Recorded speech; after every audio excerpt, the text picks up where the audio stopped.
It's your boy DJ Akademiks, and now if Chief Keef didn't have enough fucking reason to shoot up New Jersey, this is just another one. Now, Chief Keef has been pissed off for a minute. And now the leader of Glow Gang or No Gang was actually now dropped from his record label. Now, his record label is Interscope Records, and they dropped Chief Keef about 2 weeks ago silently. Apparently, sources from allhiphop.com, they found out about it, and then they're reporting it, with Chief Keef then later acknowledged on Twitter.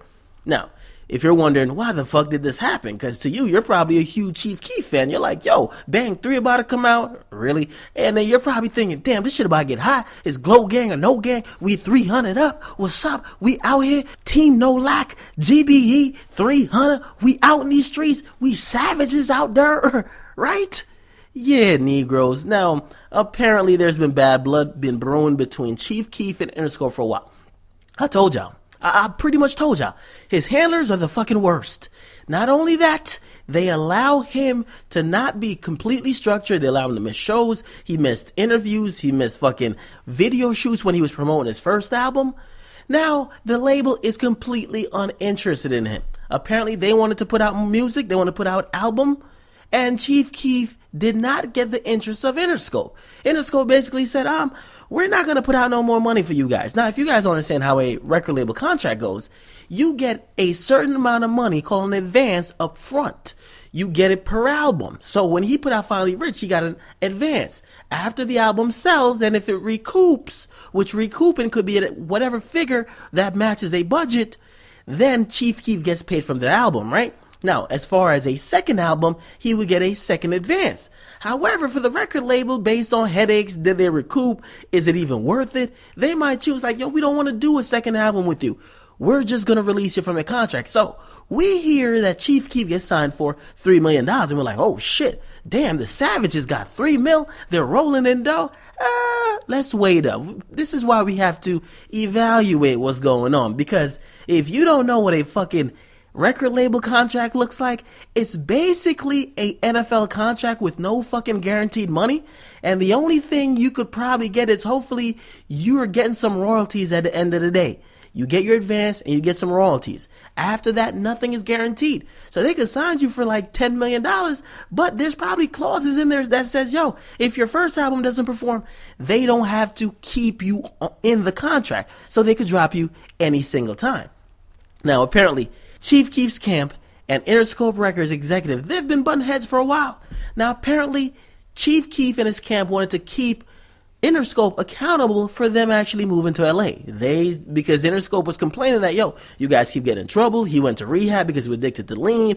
He was involved in some type of shootout where the police named him, but he didn't get charged. He's been doing a lot of fuckery, also missing shows, missing interviews. We saw he missed a fucking video shoot, as I said. So they've been pretty much concerned about Chief Keef, and especially his behavior. Now, to add to that, Interscope has a new CEO and chairman. It's not Jimmy Iovine anymore. Jimmy Iovine was there when they brought in Chief Keef. And now the best way to explain this to you is like, imagine college football. If you guys follow sports at all, when a new college football coach comes in, he wants to get his new recruits. He doesn't want to coach a bunch of niggas he never wanted there in the first place. So when we have a new chairman and CEO who's going to be trying to shape the company for the next 5 to 10 years, he wants a roster of people that he approves. Now, based on past behavior, based on the fact that this guy didn't pick Chief Keef, he probably wants nothing to do with Chief Keef. That's why Chief Keef was dropped. Now, most of this details and the inside information is coming from allhiphop.com. They have insiders, and yes, Chief Keef definitely did acknowledge and confirm everything I'm saying. He got on Twitter, he said, laughing because to me, I've been dropped. Motherfuckers ain't helped me pay no motherfucking bills. And that's where I see the problem with Chief Keef. Not because you're signed to a fucking record label means they pay your bills. If anything, and I hope you guys follow me with this point, a record label these days in 2014, where there's no real A&R, there's no artist development, they basically sign whoever has the attention of the masses on fucking social media. They're not a full record label anymore. What they really are is a venture capitalist. If you don't know what a venture capitalist is, they put up money for a project and they hope to get a return on their investment. They're not investing to lose. They're not trying to develop people. They're trying to capitalize on something that's already there. So if you think you're really hot on social media, you got a hit song, Love Sosa, you're dancing around on your fucking grandmother's couch, fine. We'll give you $3 million or promise you $3 million. We'll give you $1 million up front for the first album. But we're looking to make $3 million off that album. After everything gets spent on that album and it comes to about $1.5 million, we want to make sure we get that plus more benefits. So we want to get like $3 million. So that's all a record label is these days. So when they realize that, yo, hey, I can't do that, but they don't give a fuck about you. Keep telling y'all, record labels sign people for the attention and not the actual brand. They don't give a fuck about Chief Keef. That's why they don't have any real handlers around him. As long as he gets the attention and could cash out for them, they don't give a fuck. So Chief Keef saying, laughing because to me, I've been dropped, motherfuckers ain't help me pay no bills. No, they're not going to help you pay bills. That's on you. That's on your budget. That's on your team. Glow gang or no gang, right? Now, he then went on to tweet. He said, ain't shit gonna stop, just gets better and bigger. Then he went to tweet, quietly, I finna leak some shit off. Bang 3. I was trying to hold the best for last, but then he came back and tweeted, 100% of everything goes to me now. Jimmy, it was cool splitting with you, but you gave your spot up. Now, he went to tweet a couple more times, and he pretty much is promoting his current projects. Here's the thing, though, man, because number one, I do fucking like Chief Keef. And I'll compare Chief Keef to Trinidad James in a second. The thing that Chief Keef's not getting, because he's talking about all this split. Listen here, Chief Keef, I know it sounds really good for you to say 100% goes to me now. Jimmy, it was cool splitting with you. But let me tell you this. Interscope has been pumping poison into the community for so long, they don't give a fuck what you say on a track. It could be fucking ISIS rapping over a trap beat. They'll still pull it out if they'll make some money. So, it's nothing really against you.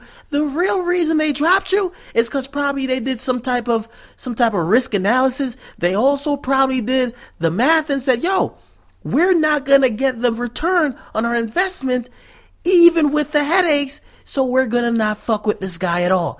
That's what it is. Now, for everybody that's thinking pretty much I'm only bashing Chief Keef, I'm really not, because I do think this is a good thing for him. And if you're wondering how this is a good thing for him, Chief Keef just ain't cut out for no fucking major label. Chief Keef is an independent artist. You could tell. If he doesn't go to shit that the label is paying for, which is pretty much a structured thing, like a video shoot, like he doesn't go to interviews, he doesn't do interviews well, it's because he's not down with following the traditional move. Which means if you're not doing that, you don't need to be on a record label. That's what they're going to do for you. If you want to do it your way, you want to grab one of your dudes, what was it, AZ Productions, that's cool, you could do that, but do it on your dime. You're not going to do it on the record label's dime, which means you should want to be independent. Now, after you're dropped, you're good to go. But here's the thing. Once you're dropped, there's no more machine behind you. There's no one doing radio for you. There's no one setting up interviews, no press, no promotion, no marketing, no fucking product placement. You won't be getting those slots you're used to, so can you do it yourself? Now, from my experience with Chief Keef, it seems that Chief Keef couldn't even fucking keep the rent paid at his spot in fucking Chicago. So if you can't keep that paid, how the fuck are you going to run a full-on career independently? Mac Miller's doing it because Mac Miller has a fucking team. Tech Nine is doing it because he has a fucking team. Chief Keef's team could barely keep him out of jail. He has a warrant out and he's on the National Fugitives list. So really, what do you think's going to happen? Now, as I said, independent is the route for Chief Keef. But here's the thing, because here's the difference between a Chief Keef and a Trinidad James. Chief Keef, he actually has a fan base. There's tons of people right now tweeting Glow Gang or No Gang. There's a ton of people talking about they're not lacking Team GBE 300. There's nobody tweeting they're fucking down with Trinidad James. Chief Keef has a fan base.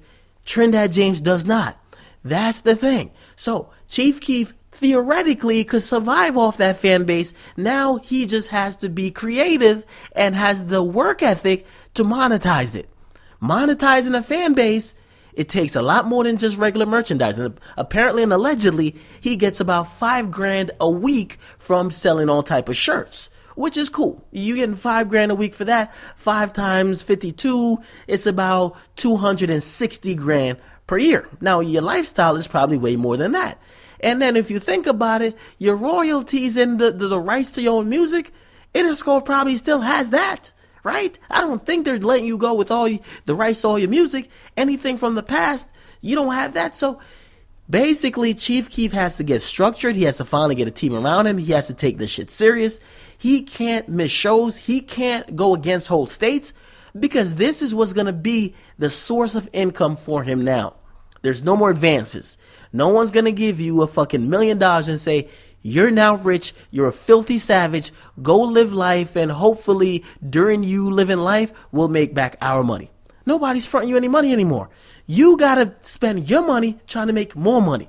And when you invest in your money, that's when you realize how important shit is. And that's when you realize the importance of fucking not missing a meeting, not missing a fucking deadline, not missing an interview, not missing a show, not doing shit to jeopardize your own brand. So, while this is a good thing for Chief Keef, if he doesn't take the shit serious, he's out of here. And then it's really all about numbers. That keeps saying a record label is a venture capitalist. Before you argue with me, know what that means. They're venture capitalists. They look at numbers. They don't care about buzz, tweets, amount of fans. They don't care who's squatted up. They only care about numbers. So when it comes back and it says your biggest singles to date never even hit the top 40, and you still haven't put out anything else that is going to make the Billboard period, you haven't been on the Billboard charts for 2 years, you might be buzzing in the streets. Are the streets buying those records, or are they listening on YouTube? Are the streets buying those records, or are they listening on SoundCloud? Are those songs actually registered to your record label that they get paid because they're then paying you? No, it's not. So it doesn't really matter. And that's the reason why Chief Keef is dropped. It's a good thing if he could really parlay this into a hustle. If he can't survive, he will sink. And of course, nothing's going to happen in the next immediate future. For the next 2 to 3 years, he's fine. The people who like him now, it's a cult-like following. I know the fucking GBE fans. They really like Chief Keef. It's going to be fine for the next 3 years. But it's not really going to last. It's going to come a time where people kind of get over you. You don't have a major label around you. You're not consistent. You're not following up on dates. You say you're going to drop Bang 3 then. You never end up dropping it. You drop it then. People are going to get tired of you. Your fan base is going to continue to dwindle. People not really doing collabs with you no more. And it's going to dry up. It's not about winning today. It's not about winning tomorrow. It's not even about winning next week. It's about winning 5 years from now. Drake said the best shit, and I've always told y'all, Drake, one of my favorite fucking rappers. He said, let's see who's around the next 10 years. And that's what it is, man. You want to be around for the long run, but you got to take your brand seriously. If not, you're going to be ended up dropped. And not that a label is doing too much, but if you're dropped and you have no drive to make it on your own, you're finished. You're really finished. You're just another nigga with a ton of social media followers, but you can't monetize it because you never knew how. And when you had the heat, you had the juice, you had the baton, you never really ran with it. You kind of sat there expecting it to come to you. So, what do you guys think about this, man? Listen, I want Chief Keef to win, man. Don't get it misconstrued. I really want Chief Keef to win. Chief Keef is the pretty much the new youth. There's new youth that's fucking ignorant. They're fucking savages, but they're the new face of music. I want them to win. We see a Logic. He's trying to win. So when I see a Chief Keef and he's blowing an opportunity, I can't co-sign it because I want to see him win. And even if he does the fuckery outside music, make sure your career is good, man. You can't not give a fuck about nothing when it comes to you possibly making millions of dollars feeding your family, feeding all your baby mamas and all your kids. So, what do you guys think, man? Get in the comment box. It's your boy DJ Akademiks, man. I'm out.